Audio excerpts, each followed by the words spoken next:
Hello everyone, welcome back. Today we are starting a new session on the models of time series from chapter 1. When you analyze data in the time series analysis, we often express the observed value as a combination of its main components like trend, seasonal, cyclical, and irregular. One common approach is the additive model. In this model, all components are combined by simple addition. That means each component contributes independently to the total value. Yt is equal to the trend plus the seasonality plus cyclical and the irregular component. This model assumes that the size of seasonal fluctuations remains constant over time. In other words, the distance between peaks and trough does not increase or decrease as the overall trend changes. For example, if sales increases over time, but the seasonal rise and fall each year stays about the same in magnitude, the additive model is appropriate.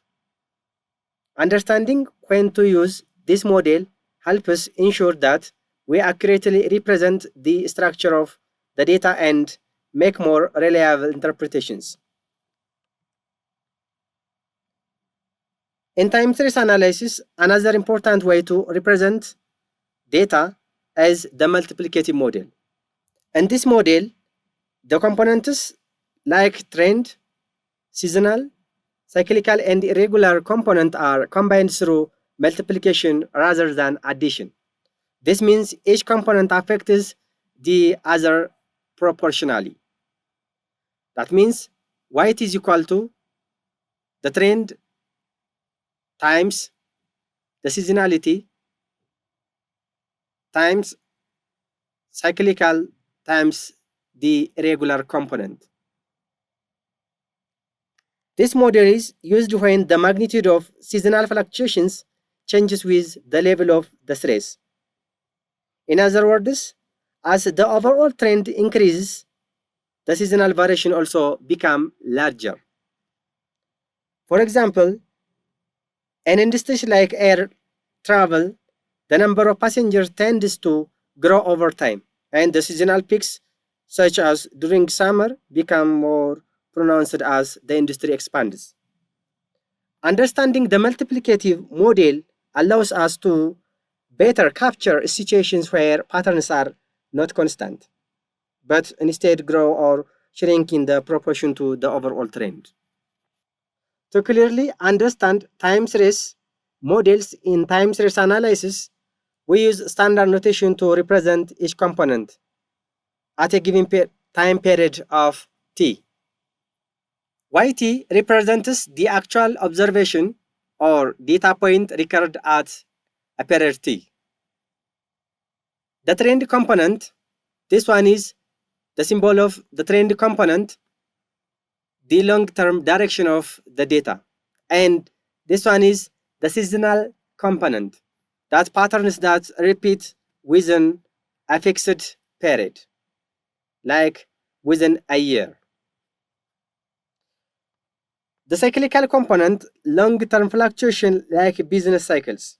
And this one is the symbol of the irregular component, that's random noise or unpredictable one-time shocks.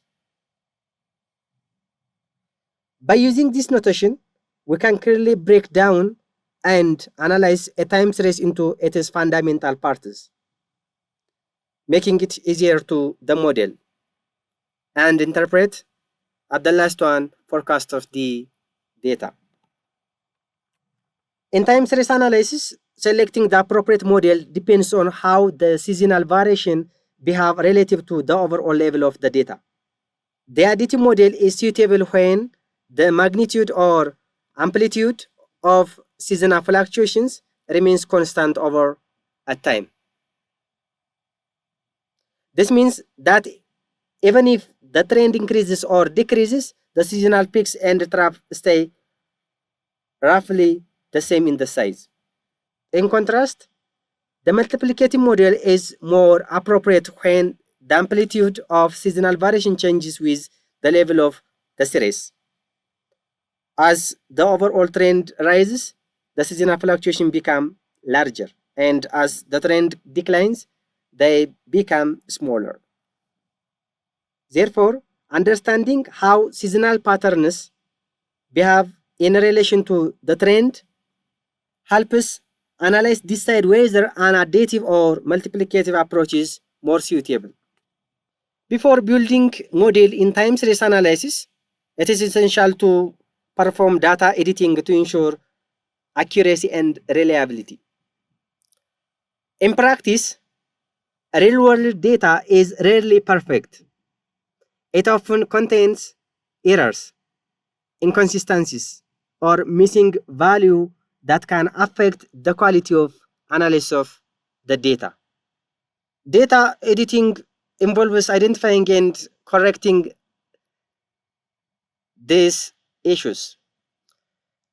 This may include handling missing observations, removing or adjusting outliers, and correcting any recurring errors. Additionally, analysts may need to smooth the data or transform it to make patterns such as trend and seasonality more visible.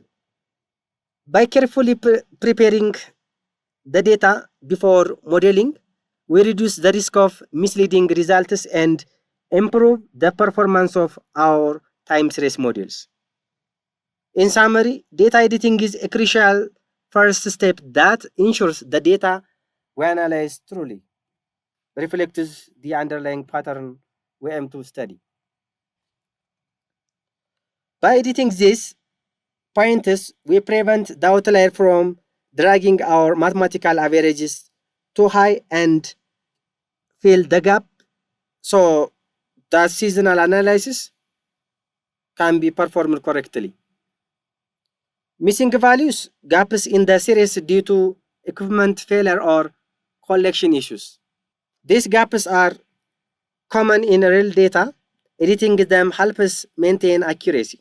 Handling missing values is a common part of editing a series.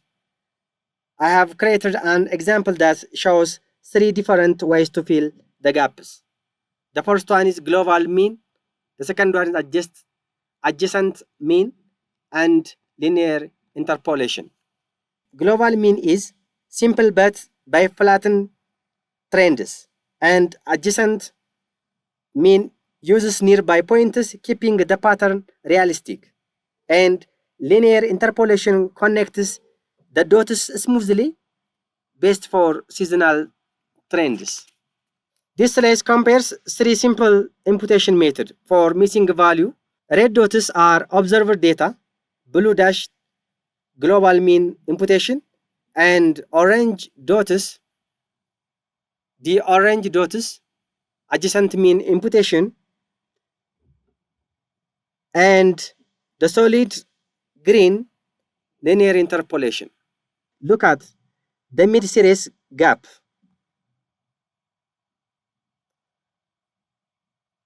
Global mean replaces the gap with a flat value and ignores the upward trend. That can seriously bias trend and variance estimates. Adjacent mean uses nearby point, so it is more local, but it produce but it produce artificial flat segments. Linear interpolation connects the surrounding observations and preserves the local slope.